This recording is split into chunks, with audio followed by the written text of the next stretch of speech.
Bonjour et bienvenue dans l'émission Paroles de femmes. Nous commençons une toute nouvelle série sur le leadership. Le leadership comment? Avec des valeurs chrétiennes. Et nous avons toute cette semaine avec nous Inès. Bonjour Inès. Bonjour Annabelle. Inès Fomé, c'est ça? Je l'ai bien dit. Exactement. Alors on est vraiment heureuse de te rencontrer. C'est la première fois que, vous aussi en fait, qu'on rencontre Inès personnellement. On a eu l'occasion d'échanger par téléphone. Et puis moi, j'avais déjà vu ton nom un petit peu partout sur les réseaux sociaux, Inès ceci, Inès cela et tout. Donc voilà, tu es coach de vie, c'est ça? Exactement. Dis-nous, c'est quoi une coach de vie, Inès, en quelques mots? Je précise, je suis une coach de vie chrétienne. D'accord. En gros, la différence, c'est quoi? C'est que je crois que le Seigneur appelle certains individus qui ne pensaient pas vraiment être appelés par Dieu, qui n'étaient pas forcément appelés en fait à aider d'autres personnes, à faire la différence en incarnant les valeurs de Christ dans leur quotidien, de manière à être non seulement un modèle, mais de donner aussi des outils pour aider leurs semblables, aider vraiment leur communauté à vraiment non seulement bâtir un foyer sacerdotal, mais vraiment à leur tour être aussi des exemples. Foyer sacerdotal, ouais, 2 minutes. Ça vous donne un petit peu un aperçu. J'essaie de le replacer, genre de rien dans une émission. Donc, le foyer sacerdotal. Le grand mot. Et tu t'aides les gens à quoi? À s'organiser dans leur vie, dans leur travail, c'est concrètement? En fait, ce serait le principe, en fait, c'est que une coach de vie est censée répondre aux besoins de la personne qui veut aller à un autre niveau. Mais la base, c'est vraiment la fondation, c'est toujours la parole de Dieu avant tout, parce que je pense que de la même façon que j'ai été appelée à être une coach pour glorifier Dieu, je crois aussi que toute personne que je coach doit aussi avoir ce dessein à la fin de la journée. Non pas juste faire les choses par rapport à ses propres mérites ou faire des choses parce que la personne veut bien paraître, mais vraiment d'être un exemple autour de soi. Donc, ce que je fais, c'est que je peux répondre à la personne qui a peut-être beaucoup de confusion dans son identité, qui ne connaît peut-être pas son appel. Ça peut être aussi la personne qui est dans une relation et qui veut avoir une bonne relation et rentrer dans son mariage. Après, ça va aux besoins en tant que tel. Et je pars du principe que je ne coach que des personnes que dans les domaines où j'ai réussi, entre guillemets, où on peut vraiment attester que je suis crédible. Ça, on va en reparler dans la semaine. Ça, c'est un point important. C'est bien de le soulever. Et pour peut-être un peu casser l'image du coach, parce que quand on pense coach, quand je dis moi, quoi, on pense coach un peu sportif, limite militaire, avec un sifflet, go, go, go. C'est ça que tu fais avec tes clientes? Plus ou moins, en fait, parce que c'est sûr qu'à la fin de la journée, tu fais les choses par amour, par compassion, parce que le coach est entre deux chapeaux, dans le sens où il y a le fait que c'est un métier, entre guillemets, mais il y a aussi une partie de ministère. Donc, c'est sûr que la personne qui vient vers toi, c'est vraiment de comprendre le fait qu'elle a un besoin. Donc, c'est sûr qu'il y a une brutalité que je vais peut-être pas avoir, mais dépendamment de la personnalité de la personne, parce qu'il y a des personnes qui ont juste besoin d'un côté motivation. Là, c'est sûr qu'on va pousser plus, mais il faut toujours avoir aussi une certaine douceur, une certaine délicatesse, parce qu'à la fin de la journée, on a une certaine responsabilité d'être sûr de bien donner des conseils et de pouvoir rendre compte correctement à Jésus à la fin de la journée. Ton but, c'est pas de briser les gens pour qu'ils puissent atteindre un objectif de vie. C'est de pouvoir les aider à se construire dans le Seigneur. Et puis, c'est aussi important peut-être de souligner que coach, c'est pas un métier que tu as inventé et parce que tu es chrétienne, d'un seul coup, tu avais envie d'aider les gens, tu t'es dit je vais être coach. C'est qu'il y a des coachs qui existent aussi dans le milieu séculier, dans les entreprises, surtout depuis les dernières années, parce que les gens sont pas super bien forcément, et on se rend compte que ils ont besoin de personnes pour l'aider. Donc aujourd'hui, les entreprises mettent aussi à disposition de leurs employés des coachs. Et ils font la même chose ou pas la même chose?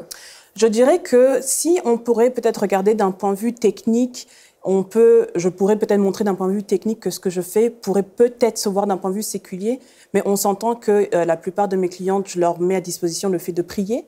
C'est sûr qu'après mes enseignements, moi, je me concentre principalement auprès de chrétiennes. Donc, c'est sûr que j'ai beaucoup d'aise, en fait, à toujours me renseigner, en fait, dans ma prière, dans mon intimité avec Dieu, et aussi toujours ramener aussi la personne aussi à grandir, parce que je crois que le but d'un coach, ce n'est pas juste de dire fais ci, fais ça, mais c'est de pouvoir faire à ce que la personne puisse devenir autonome à la fin de la journée et dans sa marche avec Christ aussi. Donc, on est juste là pendant un certain moment pour vraiment outiller la personne. Mais après, c'est vraiment l'objectif, je pense, que l'objectif final, c'est de vraiment être le genre de personne qui, quand tu finis le travail, tu peux attester que ça s'est bien fait, que la personne, elle peut vraiment... Et ça se termine à un moment donné, le travail de coach? Oui, ça se termine, oui. Oui, parce que dépend... Oui, je pense que oui. Je pense que oui, je pense aussi que ça dépend aussi du caractère du coach, parce que c'est sûr que dépendamment du destin, dépendamment de la motivation profonde, moi, je crois qu'un coach chrétien en tant que tel, à la fin de la journée, c'est de pouvoir faire à ce qu'une âme, en fait, puisse vraiment être bien, puisse grandir dans son intimité avec Dieu et surtout puisse reproduire, entre guillemets, la même chose.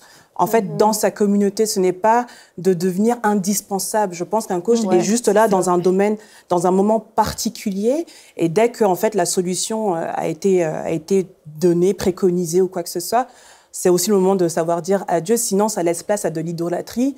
Ça laisse aussi place, en fait, à des liens d'âme parce qu'un coach de vie rentre quand même beaucoup dans l'intimité de quelqu'un. Donc, il faut vraiment faire très attention par rapport à ça. Ok, mais juste pour préciser aussi, on va pas faire que de parler de toi, Inès. Non, mais on va pas parler juste cet aspect de coach comme un aspect professionnel. On veut vraiment étendre ça au leadership au général avec des valeurs chrétiennes. Et puis, tu vois, je pense à toi, Mathilde, tu es impliquée avec ton mari dans votre église. Et puis ça aussi, c'est une forme de leadership spirituel et relationnel parce que il y a des gens dans l'église et vous n'êtes pas coach, vous êtes pasteur et ça aussi c'est un travail. Je pense qu'il y a des choses tu peux te retrouver dans ce que Inès a partagé. Oui, certainement. Puis ça me réjouit que tu parles en fait qu'à un moment donné le coaching se termine parce que pour nous, c'est certain qu'on demeure... Le pastoring. C'est le pastoring. Ouais, j'aime ça. Non, mais on est des bergers, on va toujours demeurer les bergers de nos brebis. Sauf que des fois, il y a un certain moment donné où des brebis vont avoir un peu plus besoin de leur berger. Et c'est vraiment de les rendre autonomes dans leur relation avec Dieu et aussi qu'ils puissent se reproduire. Également aussi qu'on ne veut pas créer de dépendance, mais plutôt d'amener les enfants de Dieu à développer leur propre intimité, vraiment à grandir spirituellement avec Dieu et vraiment de devenir des âmes, des êtres matures en lui. Donc, mais oui, absolument, c'est du leadership et on l'exerce de manière un peu différente, mais en fait, le résultat est très, très similaire. C'est vraiment... Et le même, parce que notre but, c'est que des âmes, que les gens soient vraiment dépendants de Dieu, qu'ils soient restaurés, qu'ils soient Et tu donnes l'image du berger de la brebis, qui est connue et biblique. Mais on voit dans cette image qu'on a du royaume que le berger va même quitter un troupeau complet pour aller chercher une brebis blessée. C'est cette brebis dont il va prendre soin. Et c'est certain qu'on ne voit pas qu'il porte les 99 brebis sur ses épaules et qu'il en rajoute juste une. Pop. Et ça montre aussi à la fois le côté responsabilité de ne pas développer une dépendance par rapport à mon coach, par rapport à mon pasteur, mais aussi la responsabilité qu'on a en tant que leader de savoir aller chercher la brebis qui s'est égarée, la brebis qui a été blessée. Et on voit le cœur de serviteur aussi.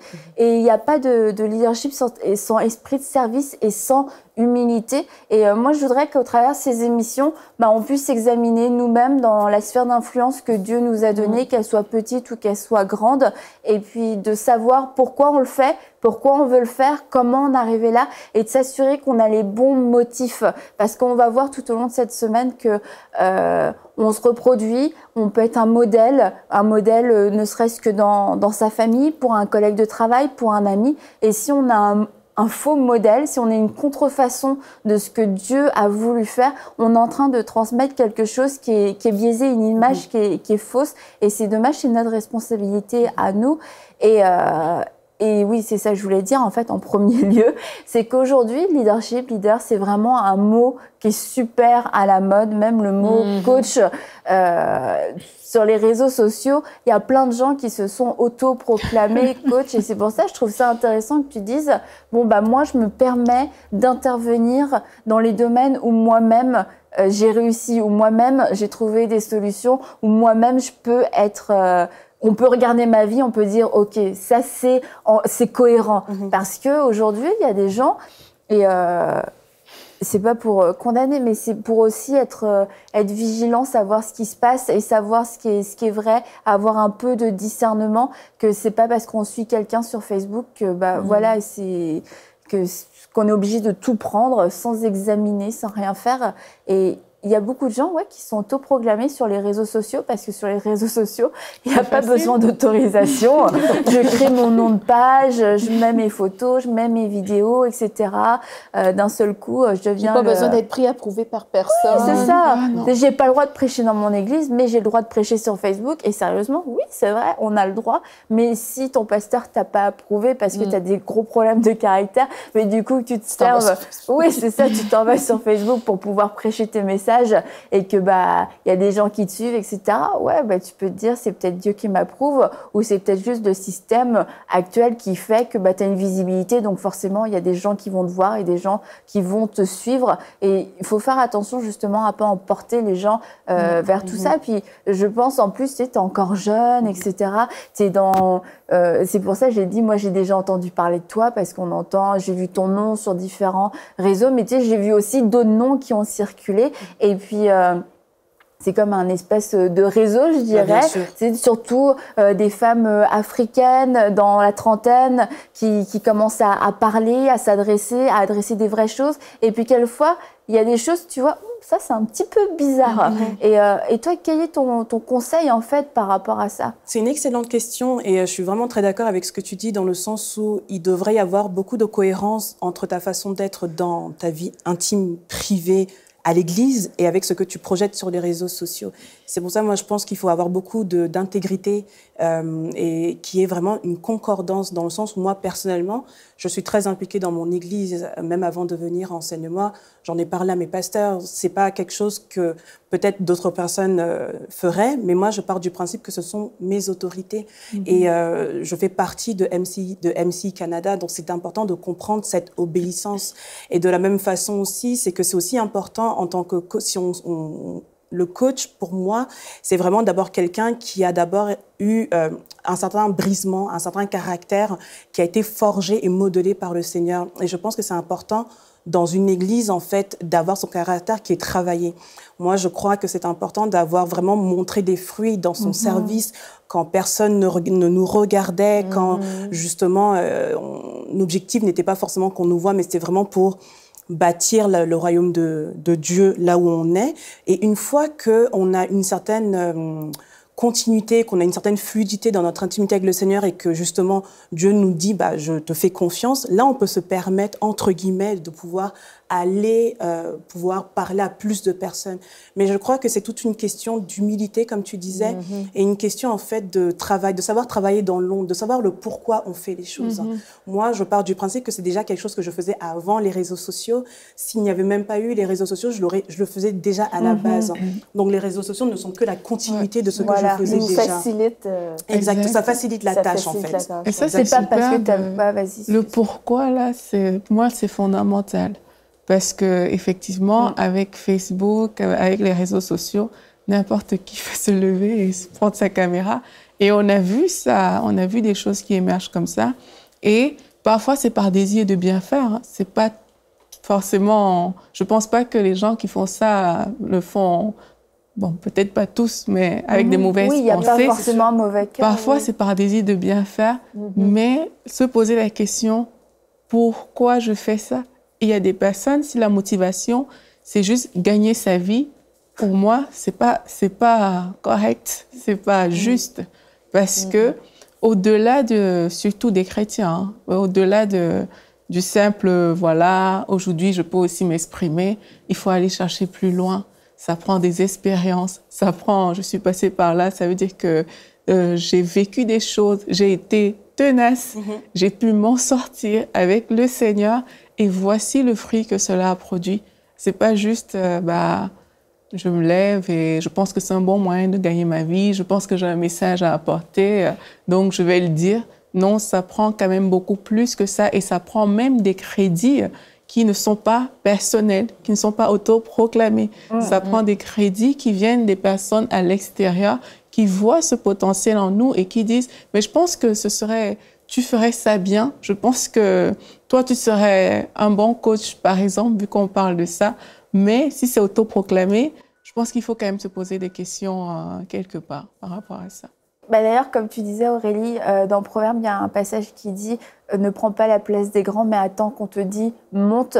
Et je pense que c'est un principe qu'on devrait s'appliquer, de ne pas s'auto-proclamer et de ne pas saisir la facilité pour... de ne pas penser qu'en fait, la facilité, le fait de pouvoir le faire, c'est comme l'opportunité que Dieu a mis devant nous. Et pour ça, faut être sincère avec nous-mêmes, comme tu as dit, chercher le pourquoi. Et est-ce que Dieu m'approuve? Est-ce que c'est parce que c'est possible que je dois absolument le faire? Tout m'est permis, mais tout n'est pas utile. Est-ce que je suis vraiment arrivée à ce stade-là dans ma vie? Et toi, Inès, pour qu'on te connaisse un petit peu mieux, c'est que aujourd'hui, tu es coach, mais ce n'était pas non plus, je dirais, un hasard de vie parce que tu as fait quand même des études en rapport avec ça. Oui, c'est sûr que... Moi, je crois que le hasard n'existe pas parce que c'est Dieu qui fait les choses. Mais moi, c'est sûr que ma vie, c'est pas du tout quelque chose que j'ai programmé. Maintenant, je comprends pourquoi je suis passée par là, mais j'ai fait des études en marketing et en management au HEC et c'était pas du tout quelque chose que je recherchais. Parce que moi, quand j'étais à l'école, mon objectif de base, c'était de travailler dans des grandes boîtes de consultation pour pouvoir faire de la stratégie, pour pouvoir aider des entreprises à bien gérer vraiment leurs employés. Et quand j'ai travaillé dans mes boîtes de consultation, j'étais vraiment dans le milieu séculier. Et ça a été très difficile pour moi parce que je commençais justement ma marche avec le Seigneur. Et je trouvais qu'il y avait quelque chose qui clochait. Parce que j'avais vraiment des grands problèmes identitaires parce que oui, j'avais le diplôme, mais il semblait qu'il fallait que je fasse beaucoup plus que ça. Ça ne m'intéressait pas d'aller au travail pour avoir un bon salaire, parce que j'avais un bon salaire. Mais c'était vraiment à la fin de la journée, mais quel est le sens de ma vie ou pourquoi est-ce que je fais ce que je fais ? Et j'ai démissionné de cette expérience dans ma boîte de consultation. Puis après, je suis vraiment rentrée dans le monde du marketing et de la vente, où j'étais vraiment représentante commerciale. J'avais vraiment un portfolio de clients. Donc, c'est sûr que j'ai développé beaucoup de méthodes sur la négociation, le fait même de coacher mes clients en tant que tel. Mais je dirais que c'est vraiment là que mes valeurs chrétiennes se sont vraiment exacerbées parce que même quand on est dans le monde de la vente, c'est un monde qui est très difficile parce que il faut toujours rester intègre. Alors que des fois, les méthodes pour vraiment avoir un contrat sont des fois fallacieuses, c'est des fois à contre-courant de ce que la parole de Dieu dit. Donc moi, j'ai compris que j'avais un décalage parce que dans mes valeurs morales à la base, c'est que je puisse rentrer à la fin de la journée à l'aise dans ma peau, que je puisse regarder mon mari et avec beaucoup de fierté et de pouvoir aussi être fière de qui je suis parce que qu'on le veuille ou non, le travail nous représente. Et c'était vraiment une étiquette que j'aimais vraiment plus. Et c'est vraiment dans cette période de brisement que vraiment le Seigneur m'a vraiment fait réaliser, qu'il m'a fait passer par tout cela, parce que dans mon ancien travail, quand j'étais vraiment salariée, mon bureau, c'était vraiment le confessionnal, c'était mes collègues qui l'appelaient comme ça. Littéralement, je passais pas un seul moment de pause sans que mes collègues venaient, je connaissais la vie de tout le monde, je donnais des conseils. C'est pour ça que je pense que c'est vraiment une question c'est Dieu qui met ça dans quelqu'un. C'est qu'à la fois, tu avais ça en toi, tu as fait une formation, tu es dans une entreprise, on se dit, ok, c'est bon, la Inès, elle a réussi, elle a atteint ses objectifs, c'est parfait, mais tu sentais un décalage, un vide, mais pourtant il y avait cette chose-là en toi, mais le monde professionnel n'a pas répondu au désir que tu avais. Non, parce que je crois que quand on va à l'école, parce que je pense quand on est plus jeune, on est conditionné. Moi, je suis d'origine africaine. Mes parents ont fait un certain type d'études. Donc, du coup, moi, je pensais que le standard, c'était vraiment de faire de grandes études pour plaire à mes parents. Puis après, il y a le fait de pouvoir avoir un statut professionnel. Quand on a souvent des conversations avec des gens, la plupart des personnes, la première question qu'ils te demandent, c'est qu'est-ce que tu fais dans la vie? Donc c'est sûr qu'il y a une certaine pression sociale qui fait que des fois, quand on est enraciné dans la parole, on est comme deux personnes à la fois. Et je trouve que c'est dans ces moments-là que c'est important de faire des choix. Et moi, c'est sûr que je n'avais pas conscience de tous ces dons-là. J'avais toujours ce désir d'aider autrui, quel que soit l'endroit où j'étais. Mais c'est au fur et à mesure que dans mon intimité vraiment avec le Seigneur, que j'ai vraiment compris que, OK, il voulait que je fasse quelque chose de beaucoup plus profond avec ça. Et je crois aussi que tous ces moments de brisement où on s'entend qu'à chaque fois que j'étais dans le monde du travail, je travaillais quand même avec excellence, même lorsque c'était difficile.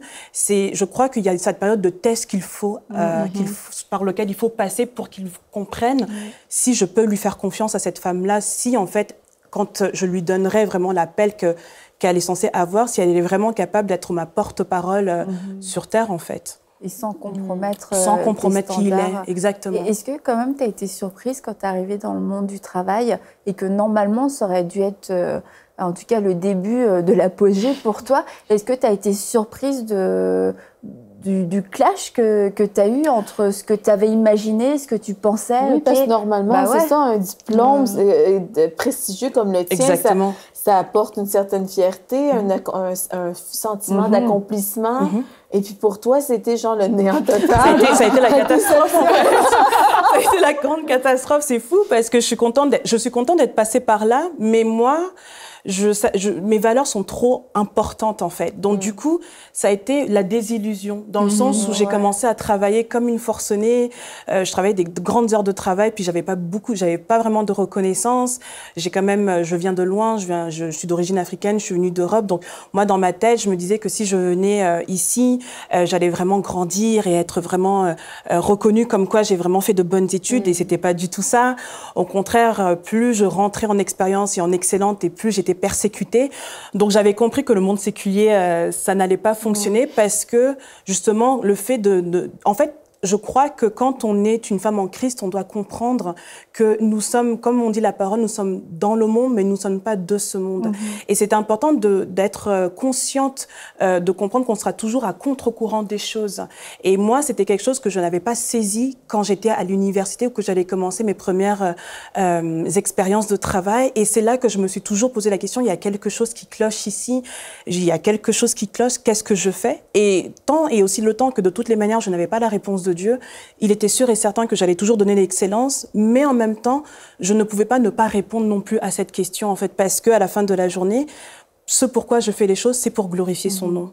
Et tu penses qu'à un moment donné, tu aurais pu comme basculer, décider, OK, je vais faire taire... je vais faire taire cette partie de moi qui crie, qui sent qu'il y a quelque chose qui ne va pas. Et puis, j'aime juste me mettre à fond dans mon travail. Je vais réussir. J'ai travaillé des années pour ça. Voilà, c'est ça la réussite. Les gens autour de moi, c'est comme ça qu'ils réussissent. Est-ce que tu penses qu'à un moment, toi, tu aurais pu basculer ou tu penses qu'à un moment, d'autres femmes ont choisi de basculer parce que la pression est là. Puis, à un moment donné, on choisit cette avenue?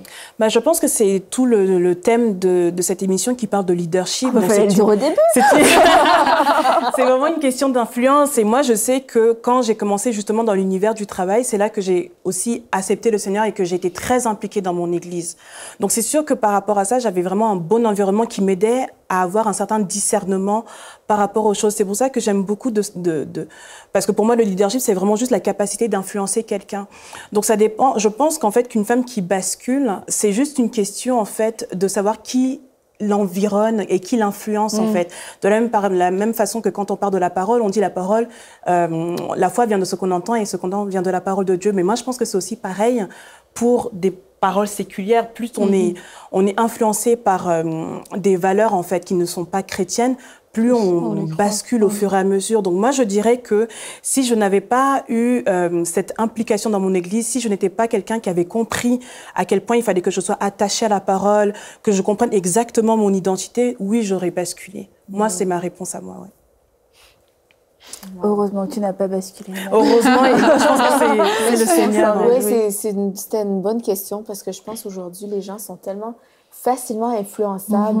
L'esprit du monde qui règne dans les entreprises aujourd'hui, c'est vraiment c'est vraiment très, très fort et ça peut nous faire plein de choses par compromis, beaucoup vivre dans le compromis, vivre, ben, je vais laisser tomber mes valeurs parce que je préfère le succès, je préfère, ben, si j'étudiais, ben, je suis aussi bien de vivre au maximum le succès pour lequel j'ai tant aspiré et j'ai tant souhaité. Et c'est parce qu'en plus, il y a cette chose qui est en nous, ben, l'appel de Dieu, en fait, qui brûle en nous, et puis quelquefois, on ne sait juste pas qu'il y a une autre possibilité de répondre à l'appel de Dieu, parce qu'on est fermé on est fermé sur cette seule option. Je fais mes études, je vais avoir un travail, un poste à responsabilité, un titre et de l'argent. Et on a l'impression que ça peut être quelquefois le seul moyen que Dieu, parce qu'on va mettre Dieu là-dedans tant qu'à faire, que Dieu a pour faire de nous un modèle de réussite et pour répondre à cet appel qu'on a pour être un leader ou une leaduse. Leader. Désolée Mathilde, on va t'écorcher les oreilles toute la semaine. Leader. L-I-D-E-R. Et en fait, c'est ça, c'est tout ce paradoxe. Et si on ne prend pas le temps aussi de se dire, bah, comme tu as dit, pourquoi est-ce que je fais ça? Est-ce que c'est pour montrer à ma famille, comme tu l'as dit, que je peux réussir, que je suis en train de réussir?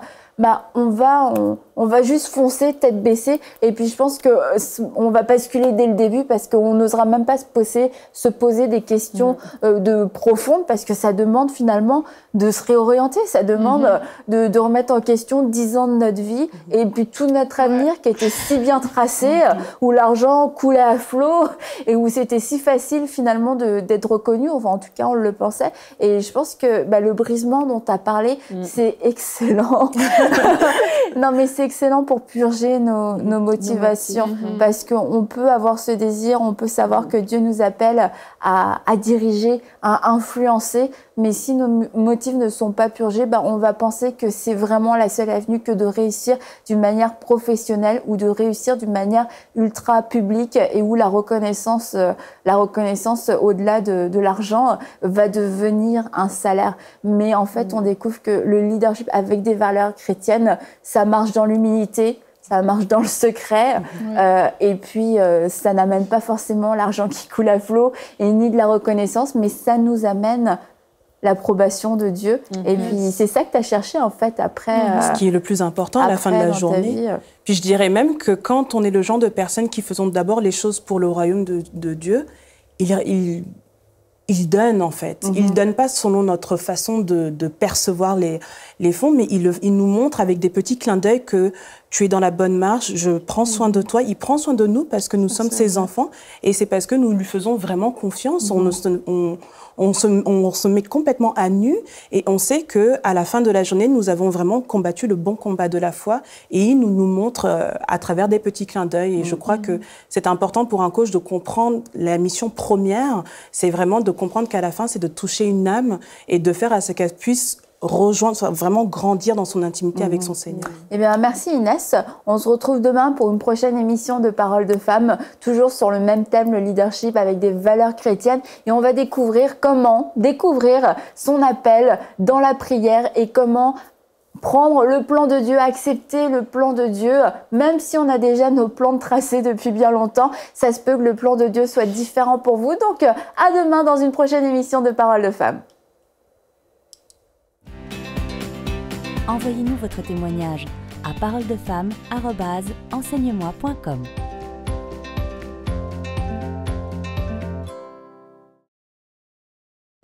Cette émission est rendue possible grâce au précieux soutien des partenaires d'Enseigne-moi Canal International.